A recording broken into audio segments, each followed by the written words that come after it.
గుద్దు అన్న మొత్తం అసలు 3 గంటలు అసలు సినిమా బోర్ కొట్టలే. గుద్దు హైలైట్ ఉన్నది. లవ్ స్టోరీ మస్తున్నా అన్న. తండేళ్ళ నాగ చైతన్య అప్పుడు ఎట్లా ఏడ్చిండో అన్న కూడా ఇలా అట్లా చూపెట్టిండు. పర్ఫార్మెన్స్ వీడియో తీసిండు. ఫస్ట్ సినిమా అయినా గుద్దు 100 కోట్లు రావాలని కోరుకుంటున్నా. సినిమా 3 నెలలు పక్క రియల్ లవ్ స్టోరీ హైలైట్ ఉందన్న. సినిమా మాత్రం బ్లాక్ బస్టర్ సూపర్. బోర్ కొట్టదు. 3 గంటలు విలేజ్ బ్యాక్గ్రౌండ్ స్టోరీ కదా, సూపర్ లవ్ స్టోరీ. చాలా చాలా బాగుంది, చూడొచ్చు. Number 1 pure love story. ఒక విలేజ్ బ్యాక్గ్రౌండ్ లో ఎలా ఉంటుంది మొత్తం బాగుంది. పర్ఫెక్ట్, సూపర్ ఉంది. సినిమా మస్తు ఉందన్న. డైరెక్టర్ ఒక మాట చెప్పింది కదా, ఈ సినిమా బాగోకపోతే అమీర్పేటలో అండర్ వేసుకొని తిరుగుతా అన్నాడు కదా.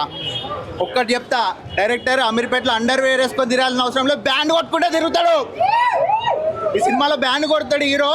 డైరెక్టర్ అండర్ వేర్ వేసుకొని తిరగాల్సిన అవసరం లేదు, బ్యాండ్ కొట్టుకుంటే తిరుగుతాడు అమీర్పేటలో.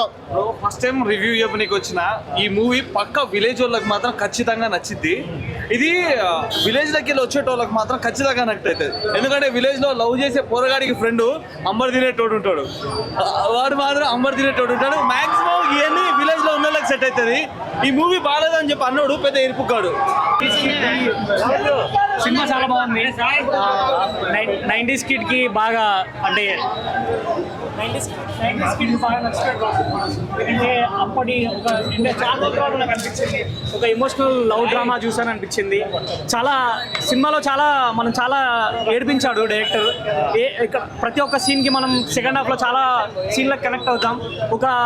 ఒక ప్రేమికుడి మధ్య, ఒక తండ్రి బాధ మధ్య నలిగిపోయే హీరోయిన్ క్యారెక్టర్ చాలా బాగా అనిపించింది. ఎక్కడ కానీ మాకు ల్యాగ్ అనేది లేదు. సినిమాలో చాలా బాగా అనిపించింది, ఎక్కడ కానీ బోర్ కొట్టదు. ఫస్ట్ హాఫ్ చాలా ఎంటర్టైన్మెంట్గా చూశాడు. అంటే మనకు 90s కిడ్లో ఏమైతే చేసామో సినిమాల కాంచెల్లి, సాంగ్స్ కాంచెల్లి ప్రతి ఒక్కటి కూడా సినిమాలు చూపించాడు. ప్రతి ఇద్దరు పర్ఫార్మెన్స్, హీరోయిన్ పర్ఫార్మెన్స్ అద్దర కొట్టేశారు ఇద్దరు కూడా. ఒకటే చాలా రోజుల తర్వాత చూసిన ఒక greatest love story, the Rambai Raju weds Rambai. Thank you bro, thank you very much.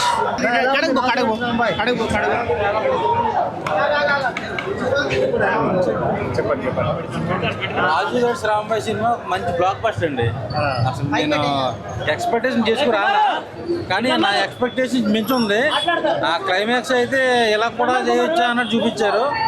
So ఓవరాల్గా ఒక మంచి బ్లాక్ బస్టర్. ఈ మధ్యకాలంలో లిటిల్ హార్ట్ సినిమా తర్వాత మంచి హిట్ అయిన సినిమా ఏదైనా ఉందంటే ఇది రాజు వెడ్స్ రాంబాయ్. అసలు అంచనాలు మించిపోయి ఉంది. నాకు తెలిసి రేపు సెకండ్ షోకి సినిమా టికెట్లు దొరకడం కూడా చాలా కష్టం. ఆ రేంజ్లో ఉంది సినిమా.